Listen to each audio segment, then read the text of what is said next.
United States has the latest technology, okay? And they will always have a 10-year edge because of the money that we spent. Okay, right? And India will get access to that technology, all right? So now it's NATO +5. The 5 countries is Japan, Australia, New Zealand, South Korea, and Israel, 5 countries. So we are trying to change the law permanently that India becomes the 6th country. Okay? And it's also important to us, okay, as our kids and our grandkids. Why is it important other than just India? That's why I said the symbol. The symbol is the bald eagle and Mother India. That's why you have to remember. And all the politicians will come and go, all right? Okay. Some will come back. We believe in 7 lives. Some will come back in a lower position. Some will come back in a higher position, all right? Okay. But the Mother India and the bald eagle will keep going. So this is so important to us, okay? Because defense relationships are 50 years, 70 years relationship. They don't happen. You cannot change anything. India made the decision with Russia, 62%. And at the end of the day, the defense, talking to some of the Indian generals and everything, they call them flying coffins, the MiGs, okay? The technology, because of money that we spend. Yeah. Once this relation is there for 50 to 70 years, our kids and our grandkids will be more accepted by an average American. Yeah. We are accepted at the top levels. We are accepted at different levels. We are accepted universities. We are IT. We are doctors. We are accepted all over. But that is not the total population. Once we are accepted, okay, with the total population, then the US-India relationship is also accepted, just like Israel is accepted at the present time. And it's a work in process. You never can sit down and say, well, we are okay. But this is where the export control, this is where and it's difficult, okay? Yeah. We've been trying it for 5 years. This is the 5th year we're going to go. And I believe Biden helped us when he was the vice president. Yeah. Also, all right, to push it. Obama was a little slow, he's more cautious and everything. They called it the major defense partner, okay? Okay, but the key thing is going to be like the civil nuclear deal. This will, and that will be more important for China also, China to be more careful, for India, because now they know, other than saying that we have India's back, there's a law over here says that we have India's back. I was coming to that. I mean, I also want to know that what will be the policy and approach of the next US government if Biden comes to power about the present aggression that China is doing with India, because it's a matter of grave concern for Indians. Well, I mean, my sense is, first criteria I want to work with him is to pass the export control law, NATO +6. Once that is passed, hopefully in the beginning of the year, that message will be clear to China, loud and clear. If you think you just have to, India is not what it was in 1962. India now has the support of United States. They don't even have to tell them anything, okay? It's already done, the law has been changed. And then everything else follow, all right? It is basically, it will be peace through strength. If India will have qualitative military edge in the conventional area, arms area, everybody is nuclear in that area, China will be careful, okay? But I mean, will this export control policy be restricted only to the defense, or I mean, can you elaborate more? Or is it only about the defense and the defense equipment? Well, see, it's already, you're part of it. When you say NATO +6, there are a lot of other things that This can be a start of new relationship with India. Okay, you know, I remember the Vice President Biden. You know, when he was Vice President, he was going to India. So I said, you know, how about defense treaty with India, Mr. Vice President? He says, do you think they'll go along with it? I said, we'll sell it to them. All right. So a lot of treaties, a lot of other things will be signed that India has not signed, that they have to realize that United States under Biden is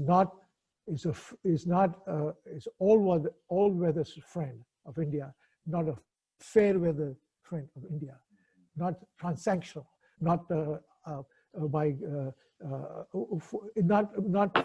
for each transaction doing it. Okay, this is for good or bad. It's like a marriage. You're part of it. Okay, and the important thing about marriage is can you count on your spouse when the chips are down, when she has to go through breast cancer and her health is not good? Can you count on your spouse in situations like that?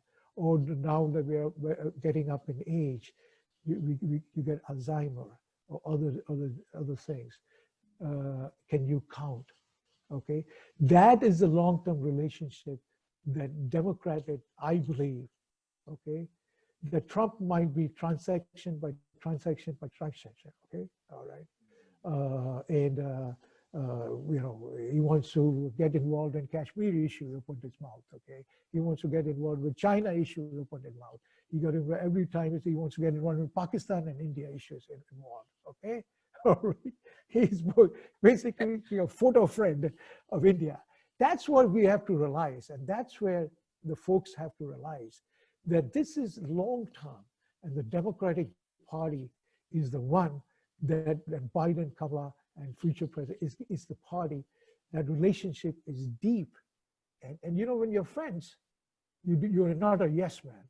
Okay, friends, when they disagree with people, they let them know. All right.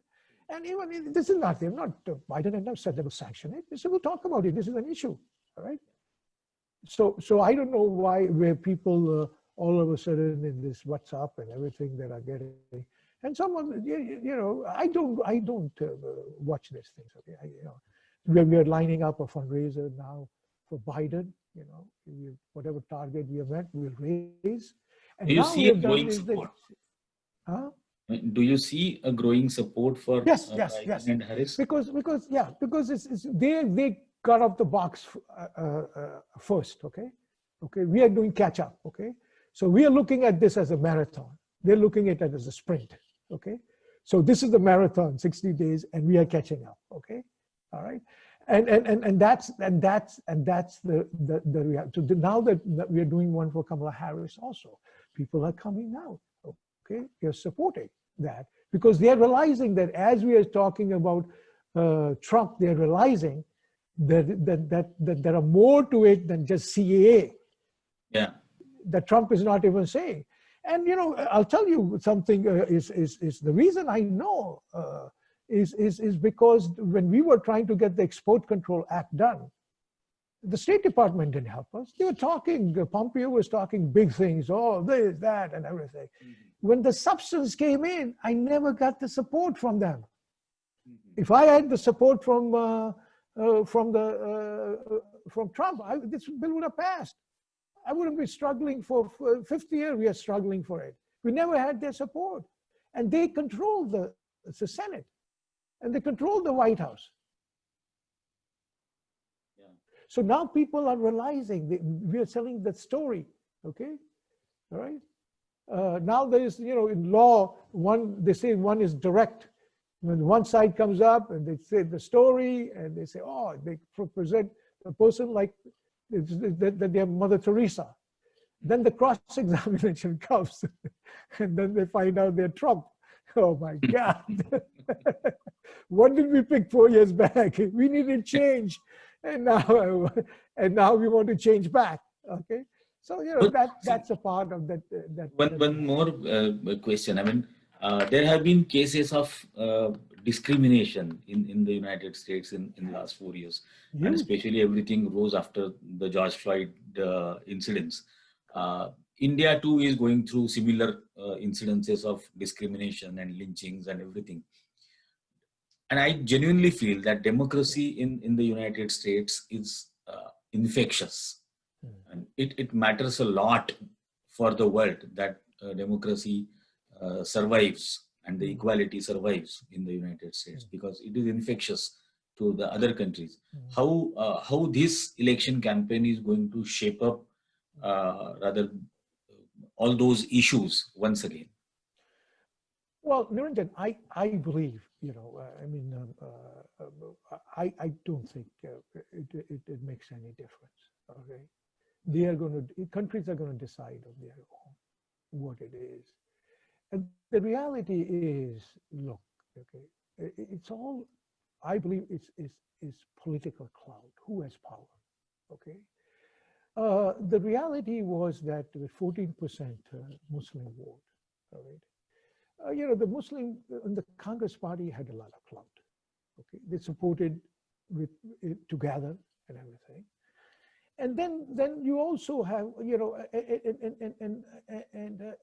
let's face it, triple talaq was illegal in Pakistan, and India still had triple talaq.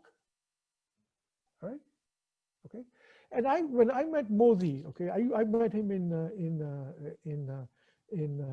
when he was a governor. Okay, he used to get 33% of the Muslim vote. I asked him, how do you get 33% of the vote?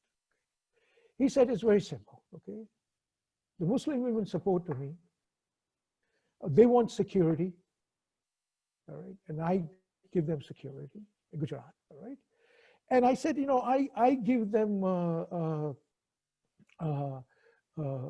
in their education. If their kids are smart, you get the scholarship, everything. But I don't believe in quota system. All right? I mean, this is what he said. So I believe what has happened is for the temporary part of it. Okay, just for the time being. It's that support is changing. Okay, now BJP is controlling, and they have control. It's like and I think also, if you go back, okay, if you really go back, Niranjan, to the old things that were happening, okay, with some of the other things during the Congress party rule, okay, you will see, all right,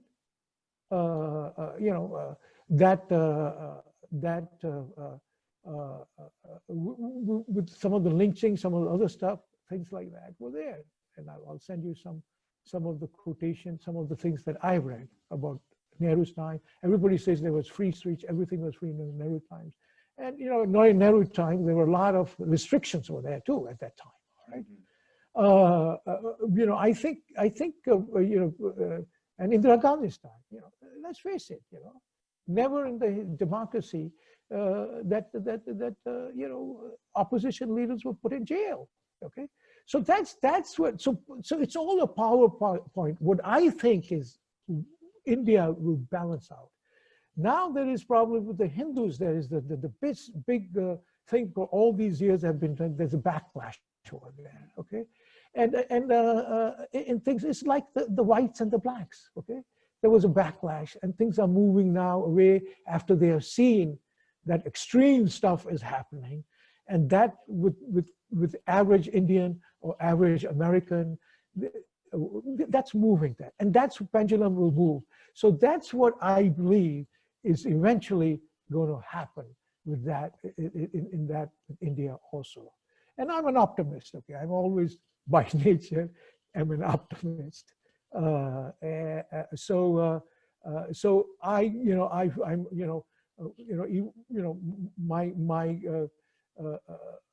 we were Arya Samajis, okay? And Arya Samajis don't believe in the caste system. Yeah. All right? Okay? We don't believe in the caste system. All right? So that's what my answer is, Niranjan. Initially, it is a little stressful and it's tough to the guy who is getting affected to say, don't worry, there's rainbow. To terms with, yeah. He's the guy who's getting affected, and I'm over here sitting down nicely and not being affected. But we are affected, by the way. We are. I have been stopped by police. I have been with me also over the years. All right, so that's the reality that is there. With even Indian Americans, okay? We don't want to accept it, okay? But at the end of the day, okay, as my friend said, "Aapki chamdi Hindustani hogi," you know, and that's what we are trying to change.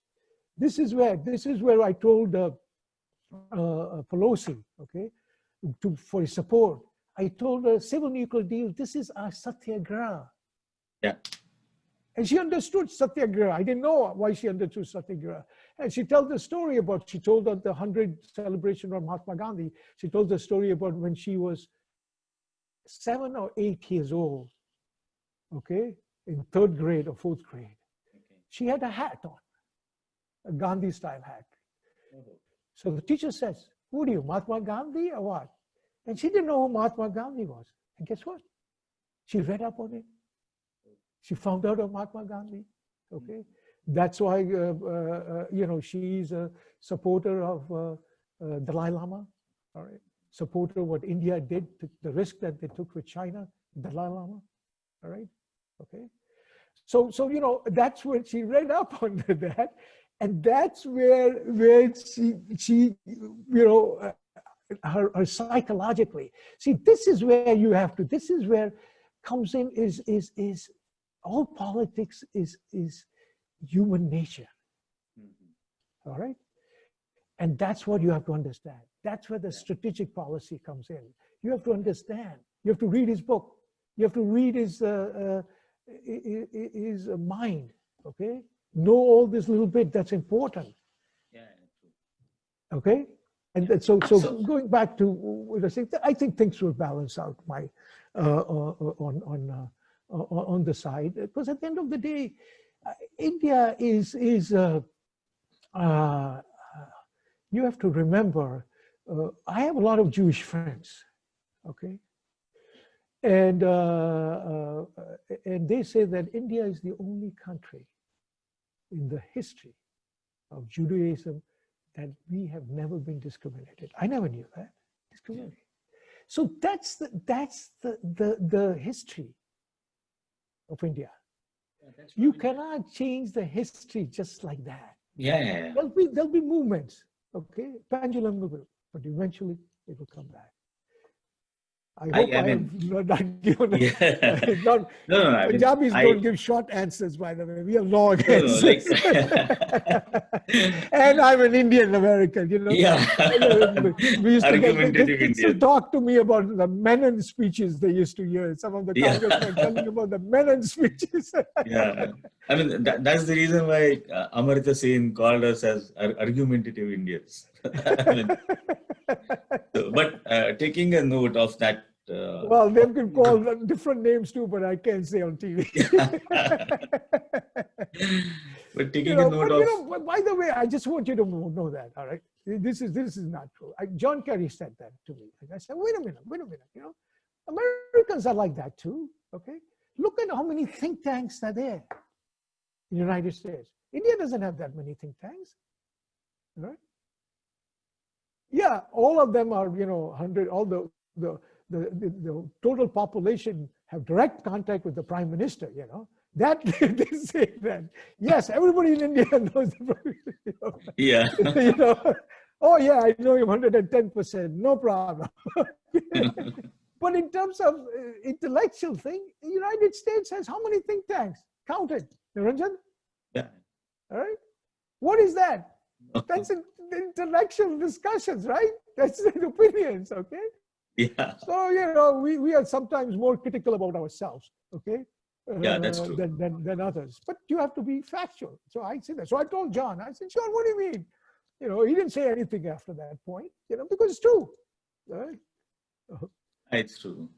But I genuinely hope that the optimism that you expressed will bear the fruits. And I also wish to give my best wishes to you for your campaign in the coming days.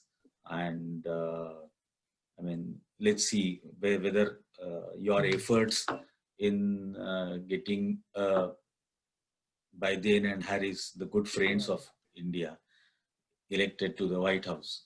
So thank you very much once again for sparing your valuable time and talking to us very candidly. Yeah. Thank you. Well, Thanks a lot. Niranjan, even if the other side wins, I've always, when it comes to U.S.-India relationship, it has always been a bipartisan. I'll close my nose and support Trump when it comes to U.S.-India, because at the end of the day, you can take us out of India, but you cannot take Mother India out of us. All right. Okay. Fantastic. Thank you. Thanks a lot.